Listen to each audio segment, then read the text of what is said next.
Buletin Didik 31 Mei bersama saya Zaiti Zubir. Assalamualaikum dan salam sejahtera. Berita gembira untuk calon guru. Kementerian Pendidikan KPM mengumumkan keputusan panggilan menduduki ujian kelayakan calon guru secara dalam talian EUKCG kini boleh disemak. Keputusan ujian itu adalah untuk beasiswa perguruan persekutuan Program Ijazah Sarjana Muda Pendidikan ISMP 2022. Melalui hantaran di Facebook KPM, keputusan EUKCG untuk ISMP boleh disemak melalui pautan tertera bermula hari ini. Program ISMP adalah beasiswa yang ditawarkan kepada pelajar tahun pertama dan tahun kedua Universiti Awam yang menduduki pengajian pendidikan. Antara bidang-bidang pendidikan yang layak dimohon adalah Bahasa Melayu, Bahasa Inggeris, Bahasa Cina, Sejarah, Geografi dan Matematik. Sekolah Menengah Imtiaz Yayasan Terengganu tiba-tiba menjadi tumpuan. Hanya bermodalkan RM49, mereka sekumpulan 4 pelajar berjaya untuk menghasilkan sistem iBest Protection Device atau ringkasnya iPro-D berfungsi membantu pengusaha keropok keping meningkatkan produktiviti tanpa perlu khawatir keadaan cuaca. Kumpulan itu dianggotai Muhammad Amzar Najmi Saharudin, Wan Ahmad Nu'man Wan Saidi, Muhammad Imdad Abdul Salam dan Mukri Syamil Aiman Mazdi Amram, pelajar tingkatan 5 Sekolah Menengah Imtiaz Yayasan Terengganu. Bahan-bahan yang digunakan mereka boleh diperolehi dari sekeliling kita seperti kotak, batang aiskrim, lidi, sensor hujan, straw terpakai dan beberapa alat sensor yang lain. Mengikut sistem yang dibangunkan mereka, iPro-D mampu menjadi pelindung daripada hujan. Tambah mengujakan apabila sistem ini boleh berfungsi secara automatik. Kaedah ini dapat membantu mengurangkan risiko kerugian dialami pengusaha keropok keping setiap kali musim hujan. Pada masa sama dapat meningkatkan tempoh pengeringan keropok. Idea dan penghasilan produk ini adalah timbul daripada pembelajaran dan pengajaran yang diajar dalam program STEM, iaitu School-wide Enrichment Model yang diperkenalkan oleh Yayasan Terengganu. Pelajar-pelajar didedahkan dengan STEM ini daripada tingkatan 1 lagi. Dilengkapi dengan sensor yang dapat mengesan hujan, alat ini memberi perlindungan yang pantas untuk menutup kawasan pengeringan daripada terkena air. Sistem ini membolehkan pengusaha menjemur keropok kering mereka dengan lebih efisien tanpa menggunakan tenaga pekerja yang ramai. Kami mengambil masa selama lebih kurang 1 bulan untuk menghasilkan prototip iPro ini serta memasang programming dan juga motor pada atap iPro ini. Cabaran yang kami hadapi untuk menghasilkan iPro ini adalah untuk membuat pengaturcaraan pada microcontroller Arduino. Namun, kami dapat mengatasi masalah ini dengan bimbingan cikgu pembimbing kami. Tambahnya, hasil soal selidik yang dijalankan dengan pengusaha keropok keping mendapati 96% mengakui iPro-D dapat dikendalikan dengan mudah dan berkesan dalam menangani masalah yang sering dihadapi mereka selama ini. Kami harap pada masa hadapan pihak kami dapat peluang untuk berkolaborasi dengan Institut Pengajian Tinggi dalam penambahbaikan produk ini. Jadi semoga iPod ini dapat direalisasikan dan dapat memberi manfaat kepada komuniti setempat dalam menghasilkan makanan kering.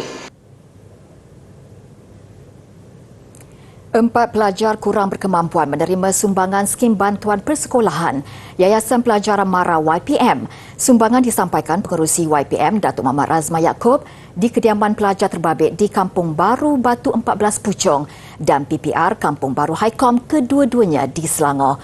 Dengan penyerahan sumbangan itu diharapkan dapat mengurangkan beban pelajar dan keluarga berkenaan untuk keluar daripada kesempitan selepas berdepan kesukaran ketika COVID-19 melanda. Turut hadir pada sesi penyerahan sumbangan ialah Pengarah Mara Negeri Selangor Muhammad Yatim dan Pegawai Latihan Mara Selangor, Pegawai Mara Daerah Subang dan Shah Alam serta Pegawai YPM.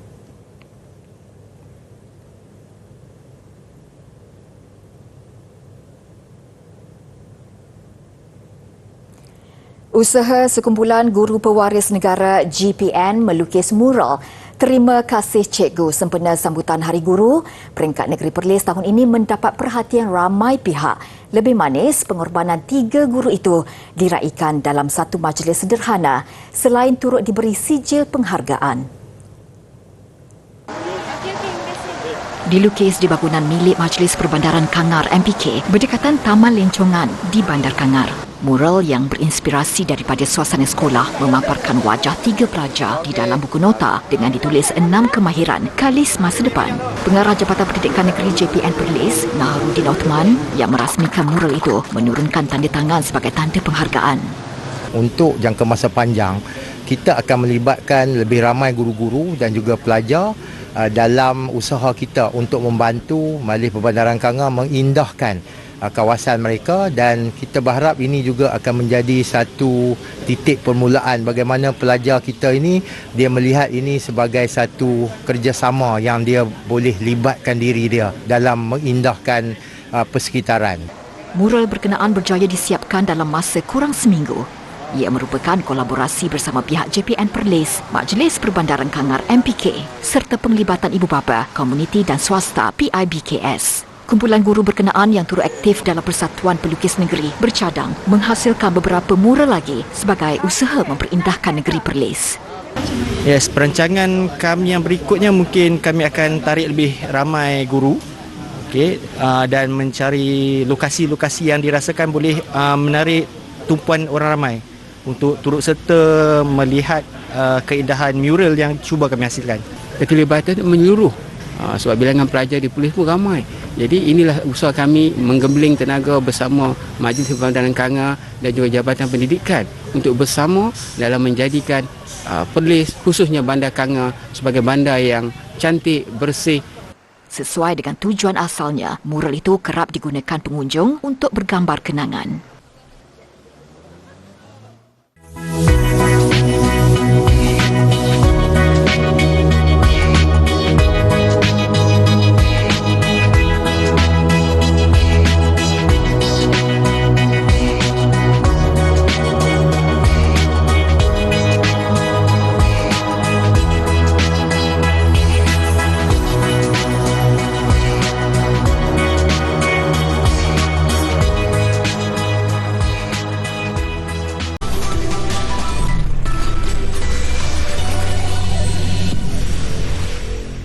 Bersua kembali, Menteri Sains, Teknologi dan Inovasi Datuk Seri Dr. Adham Baba mengumumkan sebuah pusat sains negara akan dibina di Kota Kinabalu. Lokasi dan kos pembinaan masih dalam perbincangan dengan Kementerian Sains, Teknologi dan Inovasi Sabah, KSTI.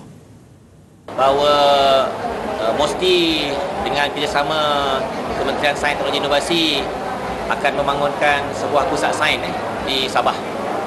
Lokasi dan tempat masih lagi kami tengah runding dan dia akan dilaksanakan di Kota Kinabalu supaya pusat sains negara ini Sabah membantu Sabah meningkatkan prestasi dalam minat terhadap sains, teknologi dan tentu sekali inovasi. Beliau berkata demikian semasa merasmikan program Jelajah Astronomi Pantai Timur Sabah 2022 yang bermula di Sandakan. Program bermula hari ini dan berakhir pada 2 Jun sebelum dilanjutkan ke Lahad Datu dari 4 hingga 5 Jun dan yang terakhir di Tawau dari 7 hingga 8 Jun.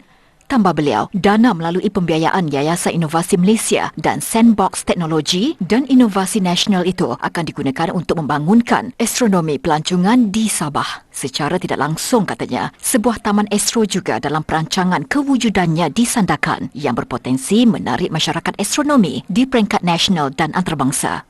Pada majlis itu, Datuk Seri Dr. Adham turut melancarkan satu program khusus bagi melibatkan penyertaan golongan kurang upaya OKU dalam bidang astronomi dikenali sebagai Space Insight Planetarium Golden Heart. Ia memberi peluang golongan itu khususnya OKU penglihatan menggunakan teknologi buku Braille meneroka bidang itu.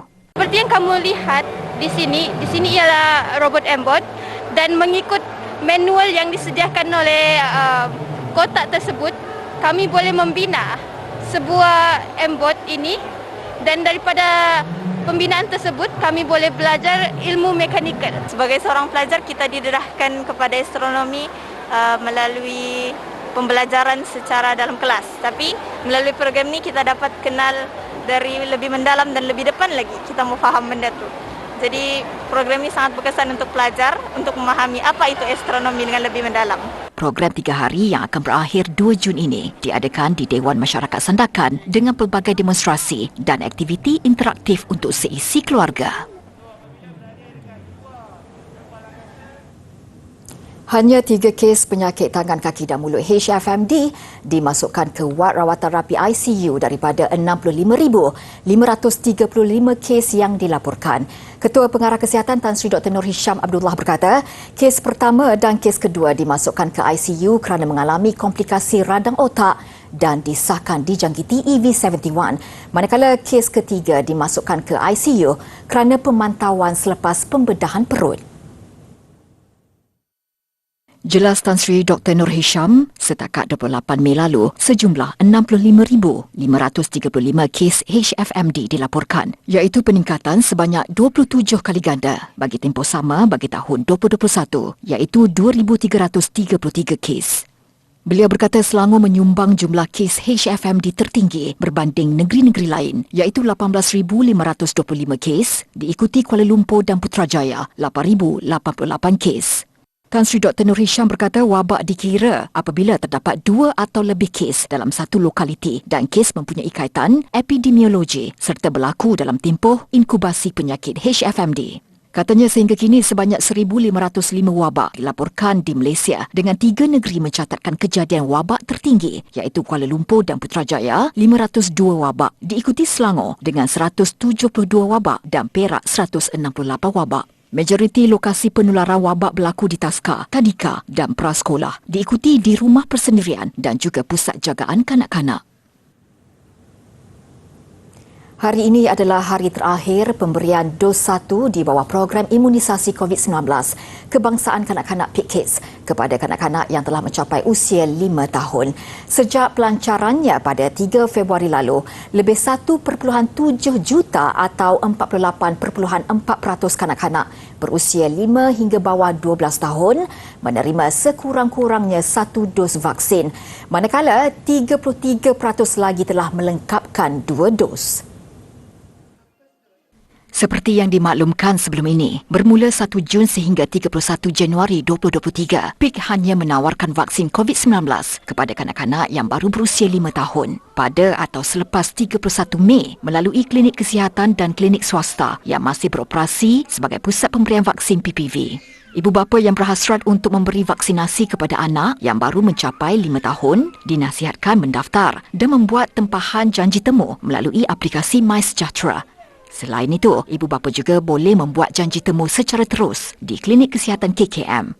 Adalah dianggarkan 548,523 kanak-kanak akan melengkapkan dos 2 mereka selewat-lewatnya 30 Ogos nanti.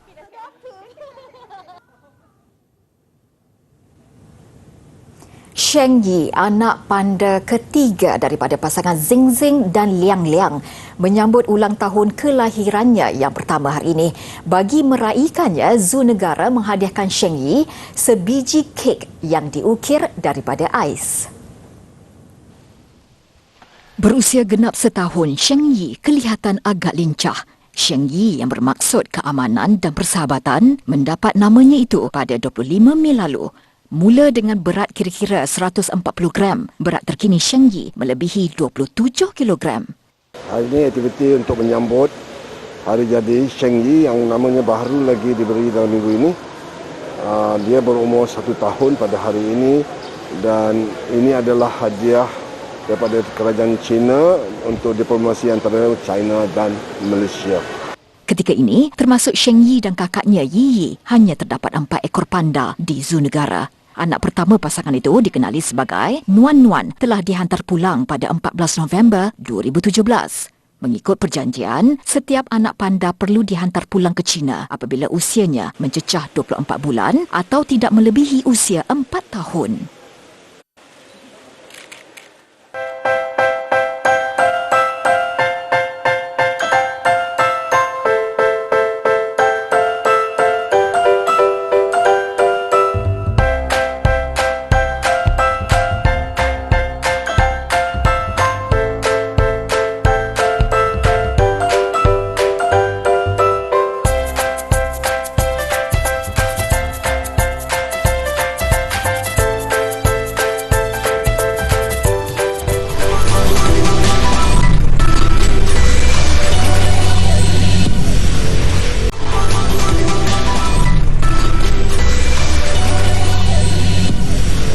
Pihak berkuasa Shanghai mengumumkan bandar itu kini di peringkat pemulihan menyeluruh. Ia selepas 2 bulan, bandar itu diletakkan di bawah sekatan sehingga menjejaskan ekonominya serta jutaan penduduk terkurung di dalam rumah. Semua perkhidmatan kereta api dan bas kembali beroperasi. Ini termasuk dalam menghubungkan bandar itu dengan kawasan lain di China. Pusat beli belah, pasar raya dan kedai runcit turut dibenarkan dibuka. Jumlah pengunjung disyaratkan tidak melebihi 70% daripada kapasiti asal. Pawagam dan gym masih tidak dibenarkan beroperasi. Menurut Naib Datuk Bandar Shanghai, Zhong Ming, bandar itu akan memasuki peringkat ketiga dalam kempen mengawal COVID-19. Katanya, keadaan semakin terkawal dengan jumlah jangkitan harian turun kepada 2 angka. Berdasarkan peraturan terbaru itu, penduduk sudah dibenarkan meninggalkan kediaman mereka. Sekatan hanya membabitkan kawasan berisiko tinggi dan yang diletakkan di bawah pengurusan COVID-19. Seperti yang sering dilakukan oleh kawan-kawan kita, kajian mendapati ramai anak-anak di Amerika Syarikat turut menolong ibu bapa atau saudara mara mereka yang memerlukan bantuan.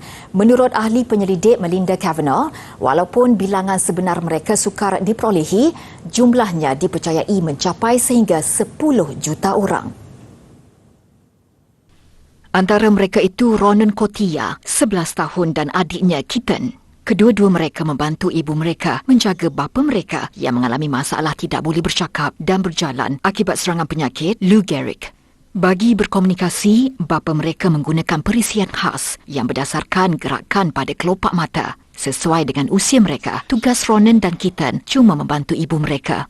Menurut Melinda Kavanaugh, kanak-kanak seperti Ronan dan Kitten membantu apabila jururawat pelawat atau mereka yang sepatutnya menolong gagal memenuhi komitmen mereka. Bagi memudahkan tugas mereka, Kavanaugh berharap lebih banyak latihan amali disediakan kepada Ronan dan Kitten serta rakan mereka yang sering menolong ibu bapa masing-masing.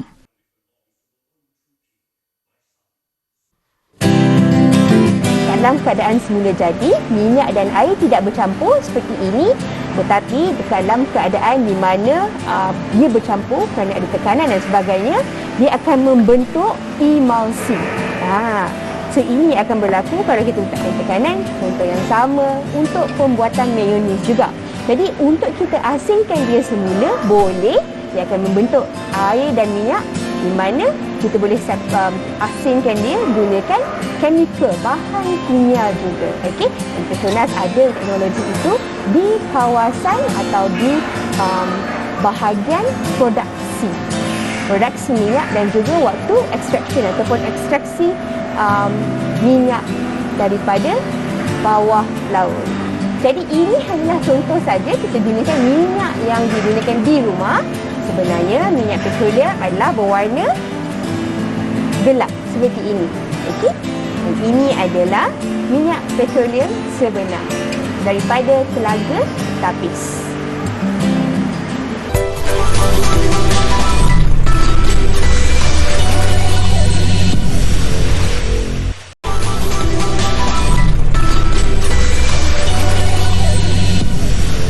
Laporan sukan, Kuching City mencatat kemenangan kelima dalam saingan Liga Premier musim ini apabila menewaskan Selangor FC 2 5-1. Penyerang import Abu Kamara muncul wira Kuching City dengan jaringan hat-trick dan sekaligus membantu pasukannya naik ke tangga keempat dengan 17 mata.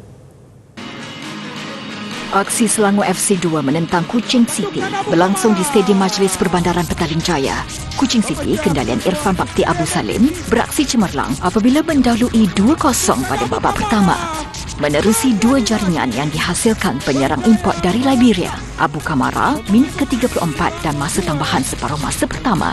Bersambung babak kedua, Selangor FC 2 merapatkan jurang gol melalui George Atram, minit ke-72. Namun Kuching City kembali menjarakkan kedudukan apabila pemain gantian Syafizi Iqmal Kirusin menjaringkan gol ketiga buat pasukan pelawat minit ke-78.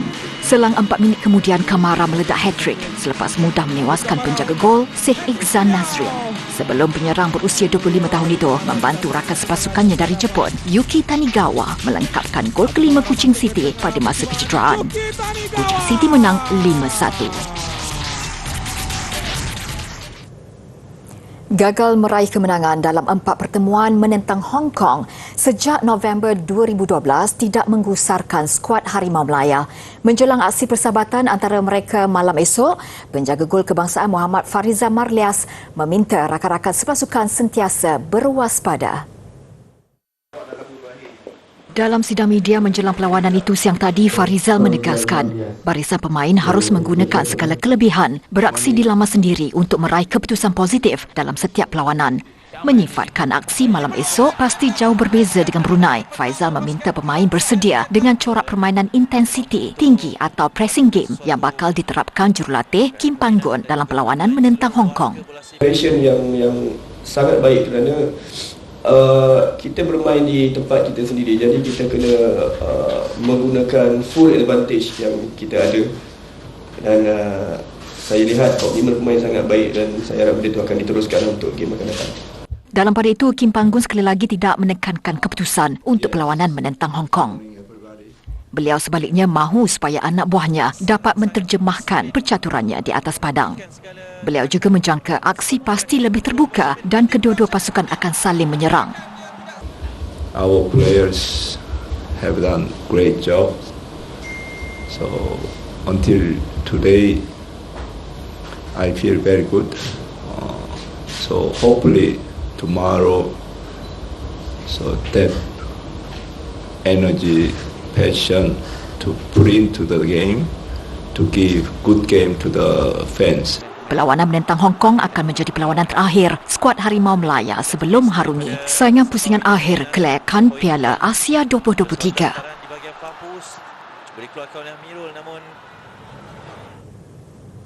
Tenis terbuka Perancis ada kejutan berlaku. Pilihan ke-20 dari Croatia tanpa disangka mara ke peringkat suku akhir. Lawan yang disingkirkannya bukan calang-calang. Pilihan kedua Daniil Medvedev dari Rusia. Menang set pertama, Cilic terus mengekalkan momentumnya. Yang ini untuk Cilic mendahului 30-0 selepas kedudukan terikat 2-2 pada set kedua. Penguasaan Cilic semakin ketara. Kesilapan Medvedev memukul bola ke luar gelanggang membolehkan Cilic menang 6-3 pada set kedua. Set ketiga, renggat sama dipamerkan Cilic. Kali ini kerana kesilapan, Medvedev memukul bola ke jaring menyebabkan permainan segera tamat. Sudahnya, bukan Medvedev tetapi Cilic yang mara ke peringkat suku akhir menang straight set 6-2, 6-3 dan 6-2. Visual pertunjukan udara di ibu kota Nairobi, Kenya mengakhiri buletin didik malam ini. Ia bagi menunjukkan pencapaian bidang penerbangan Kenya. Dengan itu, saya Zaiti Zubir. Assalamualaikum dan salam hormat.